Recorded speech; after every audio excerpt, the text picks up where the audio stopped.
नमस्कार विद्यार्थी आणि पालक मित्रांनो, मी अंकुश पाटील श्री छत्रपती अकॅडमी पुणेमध्ये आपलं मनपूर्वक स्वागत करतो। महाराष्ट्र राज्यातील नीट 2024 ची तयारी करणाऱ्या विद्यार्थ्यांसाठी कोणकोणते महत्त्वाचे अपडेट्स आहेत त्याविषयी आपण डिटेल एक्सप्लेनेशन आपण आजच्या व्हिडिओमध्ये घेणार आहोत। कोणते फॉर्म सध्या भरणं चालू आहेत, कुठे फॉर्म भरणं कंप्लीट झालेलं आहे, पुढचे अपडेट्स काय असणार आहेत याविषयी डिटेल इन्फॉर्मेशन आपण आजच्या व्हिडिओमध्ये पाहणार आहोत। चॅनलवर नवीन असाल, नीट 2024 ची तयारी करत असाल तर अशाच माहितीपूर्ण व्हिडिओसाठी आजच श्री छत्रपती अकॅडमी पुणेच्या यूट्यूब चॅनलला सबस्क्राइब करा। विषयाला सुरुवात करूयात। आजच्या व्हिडिओमध्ये आपण विशेषतः काउन्सिलिंगचे जे अपडेट्स आहेत, महत्त्वाच्या काय डेट्स आहेत त्याविषयी डिटेल इन्फॉर्मेशन आपण आजच्या व्हिडिओमध्ये घेणार आहोत। सध्याच्या घडीला जर पाहिलं तर 4 महत्त्वाचे अपडेट्स आपल्याला पाहायला मिळतात 4 वेगवेगळ्या ठिकाणी। ते कोणकोणते आहेत ते सुद्धा आता आपण डिटेल पाहूयात। सुरुवात करूयात नीटपासनं। NTA वेबसाईटवर नीटचे ॲप्लिकेशन फॉर्म विद्यार्थ्यांचे भरून झालेले आहेत। NTAने करेक्शन विंडोची सुद्धा संधी विद्यार्थ्यांना दिलेली होती। करेक्शन विंडो सुद्धा आता क्लोज झालेली आहे। आता NTA वेबसाईटवर पुढचं जे अपडेट येणार आहे विद्यार्थ्यांना, एक्झाम CT स्लिप म्हणजेच विद्यार्थ्यांनी नीट एक्झामचा ॲप्लिकेशन फॉर्म भरत असताना एक्झामसाठीच्या ज्या 2 सीटी निवडलेल्या होत्या त्यापैकी विद्यार्थ्यांना कोणती सीटी मिळालेली आहे ती एक्झाम CT स्लिप NTA मार्फत अगोदर जाहीर केली जाते। त्याच्यासुद्धा डेट्स आता येणाऱ्या काळामध्ये येणार आहेत। हे पुढचं अपडेट NTA मार्फत विद्यार्थ्यांना मिळणार आहे। त्याच्यानंतर ॲडमिट कार्डसुद्धा विद्यार्थ्यांचे NTA वेबसाईटवर एक्झाम NTA या वेबसाईटवर रिलीज केले जातील। आत्ता नीटचे ॲप्लिकेशन फॉर्म कंप्लीट संपूर्ण देशभरामध्ये भरून झालेले आहेत। NTA कडून आता पुढची जी नोटीस येणार आहे किंवा येऊ शकते ती विद्यार्थ्यांना एक्झाम सिटी कोणती अलॉट झालेली आहे त्याविषयीची येऊ शकते। ती नोटीस आल्यानंतर त्यावर आपण एक स्वतंत्र व्हिडिओसुद्धा बनवणार आहोत। हे झाले नीट संदर्भातले अपडेट। आता पाहूयात दुसऱ्या बाजूला CET, महाराष्ट्र शासनाची जी काही CET एक्झाम आहे PCB ग्रुपची, त्याचे काय महत्त्वाचे अपडेट्स आहेत ते पाहूयात। महाराष्ट्र राज्यामध्ये PCB ग्रुपची तयारी करणाऱ्या विद्यार्थ्यांनी 2 ठिकाणी फॉर्म भरलेले आहेत। एक आहे PCB ग्रुपची जी काही CET आहे विशेषतः फार्मसीच्या ॲडमिशनसाठी, त्याविषयी एक महत्त्वाचे अपडेट आहे। आणि दुसरं आहे BSc नर्सिंग, म्हणजे महाराष्ट्र राज्यातील काही विद्यार्थी BSc नर्सिंग या कोर्सेसला ॲडमिशन घेण्यासाठी सुद्धा इच्छुक आहेत। त्यांनी आपला BSc नर्सिंगचा ऑनलाईन ॲप्लिकेशन फॉर्म 31 तारखेपर्यंत, 31 तारीख लास्ट होती तोपर्यंत भरलेला आहे। आता एक्झाम डेटविषयी त्या ठिकाणी महत्त्वाचे अपडेट CET सेलने आपल्या वेबसाईटवर एका नोटीसद्वारे टाकलेले आहेत। डिस्क्रिप्शन बॉक्समध्ये मी ती संपूर्ण नोटीस देणार आहे। CET सेलमार्फत घेण्यात येणाऱ्या ज्या काही CET एक्झाम आहेत, संपूर्ण CET एक्झाम आहेत, त्या संपूर्ण CET एक्झामच्या एक्झामच्या रिवाइज डेट CET सेलने प्रकाशित केलेल्या आहेत। त्या नोटीसमध्ये तुम्हाला पाहायला मिळतील। इथे आपण 2 कोर्सेस संदर्भातले नोटीसचे अपडेट्स या ठिकाणी पाहणार आहोत जे PCB ग्रुपच्या विद्यार्थ्यांसाठी महत्त्वाचे आहेत। पहिला आहे PCB ग्रुपची CET फार्मसीच्या ॲडमिशनसाठी विशेषतः, तर त्याची एक्झाम रिवाइज डेट काय आहेत 22, 23, 24, 28, 29, 30 एप्रिल या कालावधीमध्ये संपूर्ण महाराष्ट्रभरामध्ये PCB ग्रुपची CET एक्झाम कंडक्ट केली जाणार आहे। दुसऱ्या बाजूला BSc नर्सिंगचे महत्त्वाचे अपडेट्स आहेत। BSc नर्सिंगसाठी सुद्धा बऱ्याचशा विद्यार्थ्यांनी फॉर्म भरलेला आहे।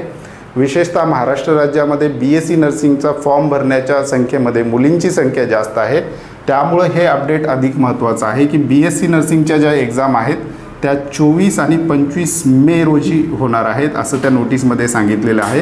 बाकी PCM ग्रुप आहे, त्याचबरोबर बाकी इतर CET एक्झाम आहेत त्याचे संपूर्ण डिटेल तुम्हाला त्या नोटीसमध्ये डिस्क्रिप्शन बॉक्समध्ये जी काही लिंक आहे त्या लिंकवर क्लिक करून तुम्हाला ती नोटीस उघडून त्या ठिकाणी अपडेट्स त्या ठिकाणी पाहता येतील।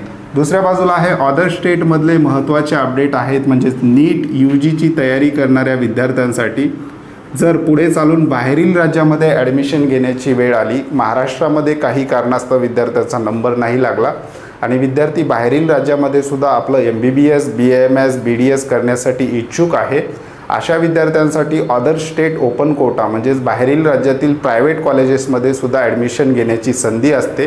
त्याबाबतचे डिटेल व्हिडिओ आपण या अगोदर या यूट्यूब चॅनलवर अगोदरच अपलोड केलेले आहेत, ते तुम्हाला या चॅनलवर पाहायला मिळतील। तर 2 महत्त्वाचे अदर स्टेट अपडेट आपल्याला पाहायला मिळतात। एक आहे कर्नाटकाच्या बाबतीत आणि दुसरा आहे केरळच्या बाबतीत। कर्नाटका KEA ऑथॉरिटी जी आहे कर्नाटकाची CET सेल ज्याला आपण म्हणू शकतो, त्यांनी ॲप्लिकेशन फॉर्म भरण्यासाठी विद्यार्थ्यांना पुन्हा एकदा संधी त्या ठिकाणी दिलेली होती। विद्यार्थ्यांना 1 तारखेपर्यंत त्या ठिकाणी फॉर्म भरायचे होते। आता कर्नाटकाच्या वेबसाईटवर महत्त्वाचे अपडेट्स काय आहे तर करेक्शन विंडो कर्नाटकाने सुद्धा सुरू केलेली आहे. म्हणजे ज्या ज्या विद्यार्थ्यांनी महाराष्ट्र राज्यातील कर्नाटकाचा फॉर्म भरलेला आहे पुढे चालून कर्नाटकामध्ये ॲडमिशन घेण्यासाठी, तर कर्नाटकाचा आपला जो काही फॉर्म आहे त्याच्यामध्ये काही चुका झाल्या असतील किंवा काही मिस्टेक झाल्या असतील तर विद्यार्थी त्या ठिकाणी करेक्ट करू शकतात. तर करेक्शन विंडो कर्नाटकाची आजपासून सुरू होते. हे महत्त्वाचं अपडेट कर्नाटकाच्या बाबतीतलं आहे. दुसऱ्या बाजूला केरळचे ॲप्लिकेशन फॉर्म भरणं त्या ठिकाणी चालू आहे.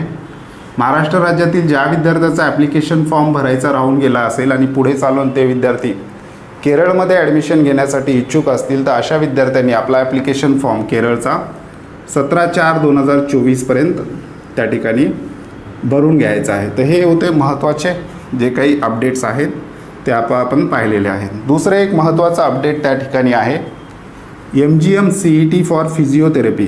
म्हणजेच फिजिओथेरपीच्या ॲडमिशनसाठी महाराष्ट्र राज्यामध्ये 3 प्रकारचे कॉलेजेस असलेले आपल्याला पाहायला मिळतात. पहिलं कॉलेज जे आहेत ते महाराष्ट्र राज्यातील गव्हर्मेंट फिजिओथेरपी कॉलेजेस, दुसरं आहे सेमी गव्हर्मेंट किंवा ज्याला आपण प्रायव्हेट फिजिओथेरपी कॉलेजेस म्हणतो. त्याचबरोबर काही डीम युनिव्हर्सिटी ज्या आहेत महाराष्ट्र राज्यातली ज्या स्वतंत्र विद्यापीठ असतात तर डीम युनिव्हर्सिटी, असे 3 प्रकारचे फिजिओथेरपी कॉलेज महाराष्ट्र राज्यामध्ये असलेले आपल्याला पाहायला मिळतात.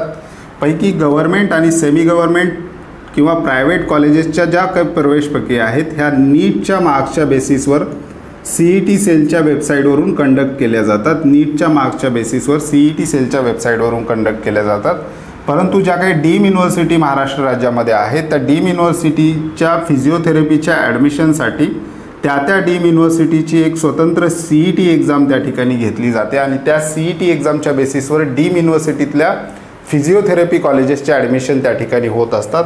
तशाच प्रकारची एक महत्त्वाची आणि अतिशय नावाजलेली डीम युनिव्हर्सिटी जी आहे महाराष्ट्र राज्यातली MGM महात्मा गांधी मिशन ग्रुपची जी काही डीम युनिव्हर्सिटी आहे यांच्या फिजिओथेरपीच्या ॲडमिशन संदर्भातले ॲप्लिकेशन फॉर्म त्या ठिकाणी त्यांच्या वेबसाईटवर सुरू झालेले आहेत 2024साठीचे. तर कॅम्पस कोणकोणते आहेत MGMचे तर MGM नवी मुंबई आणि MGM संभाजीनगर या 2 कॅम्पसमध्ये विद्यार्थ्याला फिजिओथेरपीसाठी विद्यार्थी ॲडमिशन घेण्यासाठी इच्छुक असेल तर त्या ठिकाणी विद्यार्थ्यांना त्यांच्या CETचा फॉर्म त्या ठिकाणी भरणं गरजेचं आहे.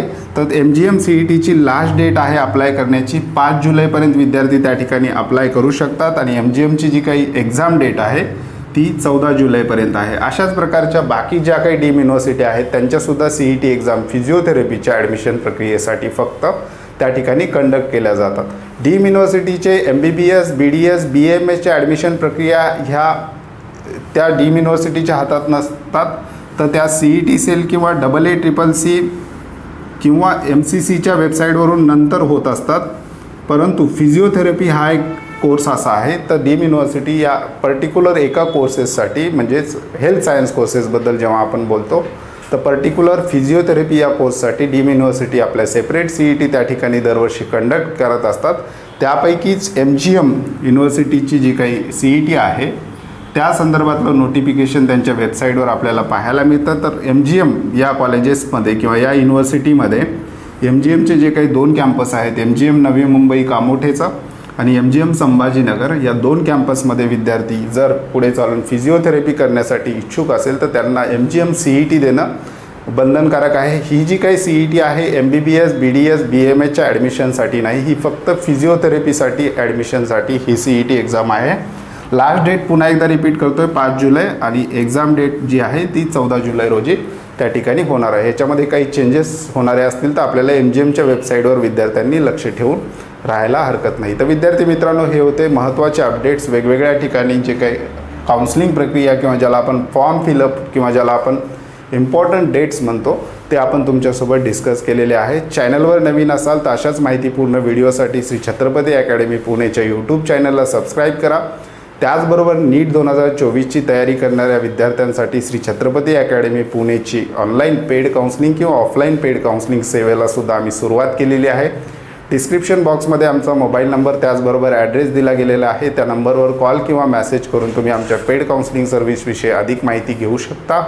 तुर्तास आजच्या व्हिडिओमध्ये आपण इथेच थांबूयात. पुन्हा भेटूयात आणखी एका नव्या आणि माहितीपूर्ण व्हिडिओमध्ये. धन्यवाद.